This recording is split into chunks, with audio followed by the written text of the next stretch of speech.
안녕하세요. 오늘도 사연살롱을 찾아주셔서 감사합니다. 저는 얼마 전 첫 아이를 임신한 예비맘이에요. 평소 아이들을 좋아했던 터라 요즘 저는 들뜬 마음으로 하루하루를 살고 있어요. 며칠 전 병원에 들렀다가 아이의 성별을 알게 되었는데 딸이라고 하더라고요. 안 그래도 첫애는 딸을 낳고 싶었기 때문에 다행이다 싶었죠. 남편도 딸이란 소식에 엄청 기뻐했고요. 엄마들은 딸에 대한 로망이 있잖아요.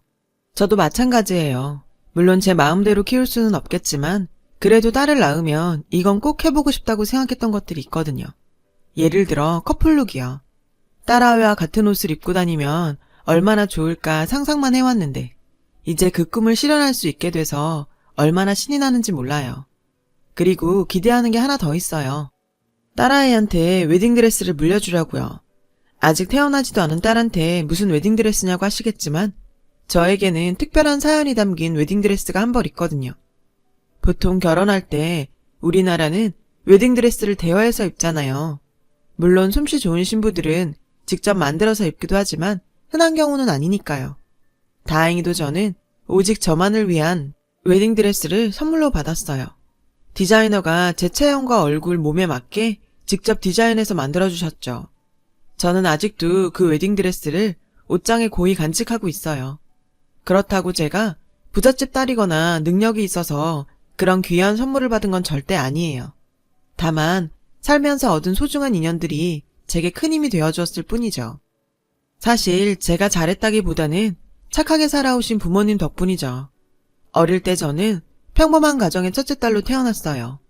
부모님과 남동생, 이렇게 네 식구가 살았죠. 부모님은 같은 회사에 다니며 맞벌이를 하고 계셨어요. 풍족하지는 않았지만 가정적인 부모님 덕분에 행복했어요. 그러던 어느 날이었어요. 부모님과 외식을 하고 돌아오는 길이었죠. 날씨가 좋아서 저와 남동생은 부모님 손을 잡고 깔깔대며 신이 나 있었어요. 그때 골목 어귀에 사람들이 모여서 웅성대는 게 보이더라고요. 딱 봐도 무슨 일이 있는 게 분명했어요. 그 집은 저랑 남동생이 놀이터에 갔다가 돌아올 때마다 꼭 멈춰 서서 한참을 훔쳐보던 집이었죠. 연립주택이 대부분인 우리 동네에서 유일한 단독주택이었거든요. 큰 대문에 안에 마당까지 있는 2층 집이죠. 저와 동생은 나중에 꼭 저런 집에서 살아보고 싶다는 생각을 하며 구경하곤 했어요. 그런데 그 집 앞에 사람들이 모여 있는 거예요. 무슨 일이 있나 싶어서 아빠가 먼저 다가가 보셨어요. 그 뒤로 잠시 뒤 돌아온 아빠는 걱정스러운 목소리로 영호가 쫓겨났다고 하셨죠. 그 말에 우리는 그리로 달려갔어요. 정말 대문 앞에 영호 오빠가 낡은 가방 하나만 끌어안은 채 웅크리고 앉아 울고 있더라고요. 영호 오빠는 제가 아주 어릴 때부터 알고 지낸 동네 오빠예요. 오빠는 파출부 일을 하는 엄마랑 주인집에 얹혀 살고 있었죠. 영호 오빠는 지적 장애인이에요. 지능이 6, 7세에 멈춰 있지만 지금껏 문제 한번 일으킨 적 없었어요. 착하고 순박한 오빠로 몸집이 큰 어린이 정도로 보시면 될 거예요. 저는 3살 무렵 엄마랑 놀이터에 갔다가 영호 오빠를 처음 만났어요. 오빠는 당시 13살 정도 됐었는데 제 모래놀이 도구를 가져가려고 했어요. 그런 오빠를 보고 제가 울자 멀리서 엄마가 다가와서 은주야, 괜찮아. 오빠가 같이 놀자고 그러는 거야. 라며 절 안심시켜 주셨죠. 그리고는 오빠한테 동생이랑 같이 놀고 싶은 거냐고 물으셨죠. 오빠는 고개를 끄덕였어요. 그날 저는 영호 오빠랑 처음 놀게 됐고 그 후로 오빠 자주 놀게 되었어요. 사실 저희 엄마를 제외한 다른 엄마들은 영호 오빠가 나타나면 자기 아이들을 데리고 피하기 바빴어요. 그분들이 나쁘다는 건 아니에요. 그 마음은 충분히 이해하니까요. 하지만 저희 엄마는 그러지 않으셨죠. 영호 오빠가 나타나면 늘 챙겨주셨고 집에 들어갈 시간이 되면 늘 영호 오빠를 큰 집이 있는 길까지 데려다 주셨어요. 그때마다 밖에 나와 계시던 아주머니는 감사하다며 저희 엄마에게 인사를 하셨죠. 그러다 보니 저도 자연스럽게 영호 오빠를 친근하게 여기면서 자랐고 시장이나 동네에서 아주머니의 오빠를 보면 서로 반갑게 인사했어요. 오빠는 자랄수록 키는 저보다 더 커졌지만 마음과 정신은 늘 유치원생이었고 어린 아이 같았어요. 그래서 오히려 더 친하게 지낼 수 있었을지도 모르겠네요. 아주머니는 영호 오빠를 다른 아이들처럼 최선을 다해서 가르치셨어요. 형편이 좋지 않아 유치원은 못 갔지만 글 읽는 법이나 간단한 덧셈 뺄셈, 그리고 무엇보다 예절 교육에 열심히셨죠. 그래서 동네 어른들은 영어만한 애도 없다시며 오빠를 좋아하셨어요. 그렇게 착하고 순한 오빠가 쫓겨났다니 무슨 일인가 싶더라고요. 오빠는 울면서 그러더라고요. 우리 엄마가 없어졌어요. 자고 일어났더니 엄마가 없어요. 결국 동네에서 가장 어르신인 할아버지가 오셨죠. 그분이 문을 두드리자 고급스러운 홈웨어를 입은 아줌마가 나왔어요. 그 아줌마는 짜증스러운 목소리로 새벽에 일어났더니 너무 힘들어서 못 견디겠다고 애만 두고 떠났잖아요. 온전한 애라면 몰라도 저런 애를 어떻게 버리고 가? 나는 제 건사 못해요. 애초에 받아준 것도 지 엄마 손기술 좋아서 받아준 건데 기가 막혀서 원? 라며 짜증스럽게 말하더군요. 누구보다 오빠를 아끼는 아주머니가 오빠를 두고 도망갔다는 사실을 믿을 수가 없었어요. 사람들은 그래도 이렇게 쫓아내는 건 인간으로서 도리가 아니라고 따졌지만 아줌마는 되려 화를 내고는 안으로 들어가 버렸어요. 어르신께서는 동사무소에 알아보러 가신다며 가셨고 사람들은 영호 오빠를 둘러쌌어요. 그런데 그 순간 영호 오빠가 저에게 달려들었어요. 은주야, 가지마. 오빠도 같이 가. 오빠는 제게 매달렸어요. 사람들은 그 모습을 보고 저희 가족한테 영호 오빠를 떠넘기려고 했어요. 다들 오빠를 불쌍하게는 생각했지만 오빠를 맡을 의향은 없었을 테니까요. 그런데 그 와중에 오빠가 콕 집어 우리 가족을 지목하니 옳았구나 했겠죠. 엄마는 난감해했지만 아빠랑 잠시 얘기를 나누시곤 영호 오빠를 집으로 데려왔어요. 오빠는 친하게 지내던 저와 남동생과 같이 있으니 금방 진정이 되었어요. 엄마 아빠는 오빠를 어떻게 할지 상의하셨어요. 잠시 뒤 어르신이 저희 집에 찾아오셔서 우선 경찰에 아주머니를 찾아달라는 신고를 해두었다고 말씀하셨어요. 영호 오빠가 장애인 복지 지원을 받을 수 있도록 하겠다고도 하셨고요. 살 곳이 있어야 하는데 내가 우리 빌라 반지 합방은 내줄 수 있거든. 근데 영호가 혼자 못 지내니까 원. 어르신께서는 빌라를 한 채 가지고 계셨는데 그 아래 반지 합방을 영호 오빠가 살게 선뜻 내주시겠다고 하셨어요. 저희 집하고도 멀지 않은 빌라였죠. 엄마는 어른씨께 영호는 당분간 우리가 챙길 테니 걱정 마시라고 했어요. 어르신은 저희 부모님께 고맙다고 하시곤 돌아가셨죠. 이런 상황에도 영호 오빠는 그저 즐겁게만 보였어요. 그날부터 영호 오빠는 우리 가족이랑 다름없이 지내게 되었어요. 밥을 먹을 때는 오빠도 우리 집에서 같이 먹었고 방과 후에는 곧바로 오빠가 사는 반지하방으로 가서 숙제를 하고 오빠랑 같이 놀았어요. 저녁에 엄마가 저와 오빠를 데리고 집에 가서 저녁을 먹고 오빠를 다시 데려다주는 방식으로 우린 생활을 했어요. 오빠가 집에서 자고 가는 경우도 종종 있었고요. 동네 사람들도 영호 오빠를 잘 도와주었어요. 음식을 하면 오빠네 반지하방에 가져다주고 오빠 생일에는 다들 선물을 주고 축하해 주었죠. 특히 동네 어르신들이요. 언젠가 저는 엄마한테 왜 영호 오빠를 챙기겠다고 나섰냐고 물어본 적이 있어요. 엄마는 잠시 생각을 하시더니 이렇게 말하셨죠. 예전에 영호네 엄마가 골목에서 울고 계시는 걸 본 적이 있어. 그 아줌마 남편이 영호가 태어나기 2달 전쯤에 교통사고로 돌아가셨대. 그 충격으로 영호가 예정보다 일찍 태어났고 후유증으로 그렇게 됐다나 봐. 그 아줌마가 자기 잘못이라고 우시더라고. 그 후로 마음이 유독 쓰였어. 엄마는 자식을 둔 부모 입장에서 장애를 가진 아이를 힘겹게 키우는 아줌마가 대단하면서 안쓰러워 그랬는지 모른다고 하셨어요. 그렇게 영호 오빠와 우리 남매는 함께 자랐어요. 다 같이 나이는 먹었지만 잘하는 건 우리 남매뿐이었어요. 어느새 저는 오빠의 지능을 뛰어넘는 나이가 됐지만 오빠는 늘 어린 아이였죠. 제가 중학교에 입학해 첫 교복을 입던 날에도 오빠는 신기해하며 아이처럼 웃었어요. 오빠 앞으로 나오는 장애인 복지지원금은 엄마가 통장을 하나 만들어 차곡차곡 모아두셨어요. 꼭 필요할 때는 꺼내서 오빠를 위해서만 쓰셨고 나머지는 오빠 이름으로 된 통장에 잘 모아두셨죠. 나중에 영호 엄마가 혹시 오시면 그때 드릴 거야 라고 하시면서요. 제가 20살이 되었을 때 오빠는 30살이 되었지만 여전히 어린 아이였어요. 그렇게 여느 날과 다름없는 하루하루가 이어졌어요. 그런데 제가 대학교 3학년이 되었을 즈음 동네에 소문이 퍼지기 시작했어요. 바로 영호 오빠를 내쫓았던 큰 대문집에 주인 아저씨네 회사가 망해가고 있다는 소문이었죠. 동네 사람들이 수군거리는 소리를 자주 들을 수 있었거든요. 심지어 그 집에서 소란이 나는 것도 목격했어요. 드라마에 나오는 빚쟁이들처럼 여러 명의 남자 여자들이 와서 대문을 쾅쾅 두드리고 나오라고 욕설까지 내뱉었죠. 돈 내놓으라는 소리도 들었고요. 그래도 신경은 쓰지 않았어요. 남의 집 일이기도 했고 솔직히 말하자면 12년 전에 영호 오빠를 쫓아낸 걸 보고 나서 저와 제 남동생은 더 이상 그 큰 대문집을 부러워하지 않았거든요. 그 후로 그 집 앞을 지날 때마다 남동생은 영호 형 쫓아낸 나쁜 아줌마 집이야 라고 말했고 저도 그 아줌마가 곱게 보이지 않았어요. 그래도 영호 오빠는 그 후로 저희 가족과 다른 분들의 도움을 받아서 잘 살고 있었으니까 별 신경은 쓰지 않았죠. 그렇게 여러 소문들이 떠다니는 사이 겨울이 찾아왔어요. 2학기 종강을 한 날이어서 그날이 기억이 나요. 종강한 기념으로 아르바이트에서 모은 돈으로 통 크게 고기를 사들고 집으로 가는 길이었어요. 영호 오빠를 포함해서 가족들하고 바비큐 파티나 하려고요. 집으로 걸어가면서 큰 대문집 앞을 지나게 되었는데 갑자기 누가 제 팔을 휙 잡더라고요. 돌아보니 동네 아주머니셨어요. 아주머니는 제 팔을 잡고는 어머 은주 왔네.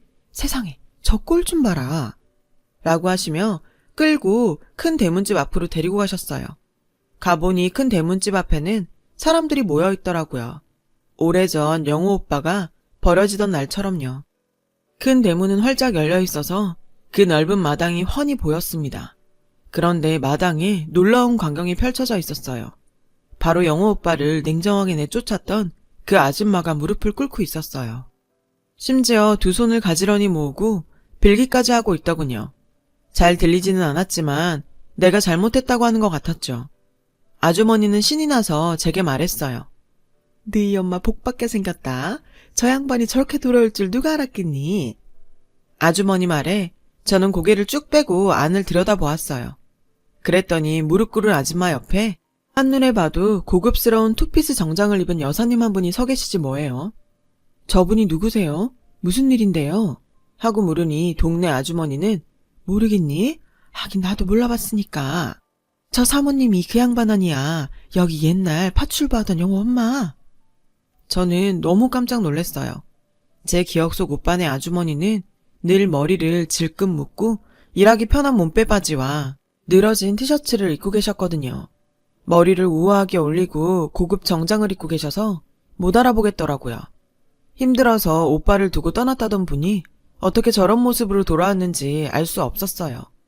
들리지 않는 대화가 끝나고 영호 오빠 어머니는 대문 밖으로 나오셨어요.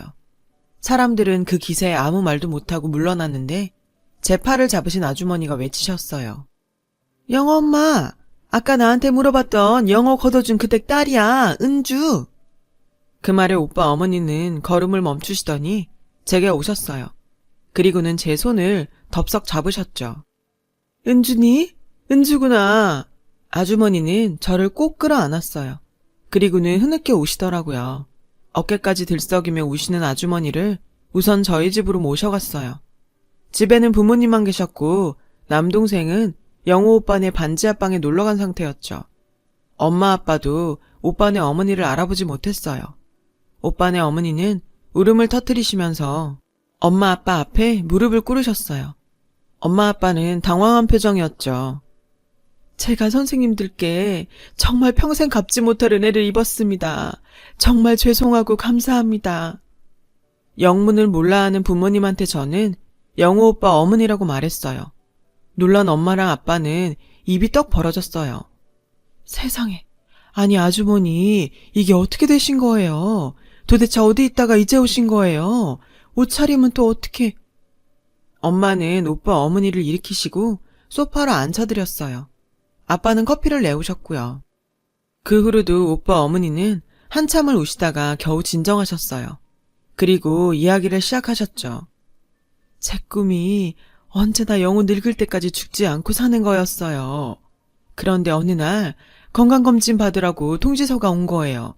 그래서 별 생각 없이 검진을 받았어요. 그런데 병원에서 갑자기 조직 검사를 해보라는 거예요.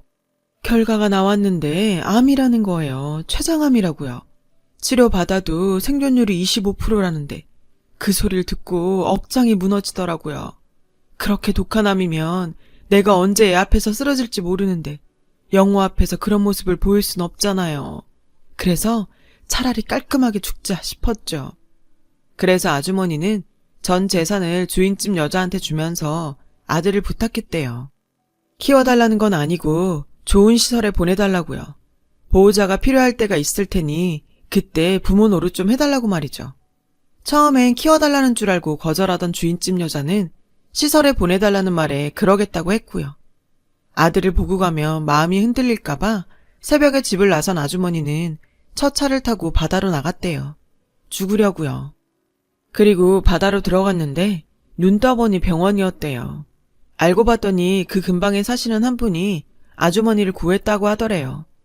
그분은 아주머니가 깨어날 때까지 곁을 지켜주셨고 아주머니를 설득해 치료를 받게 하셨다더군요.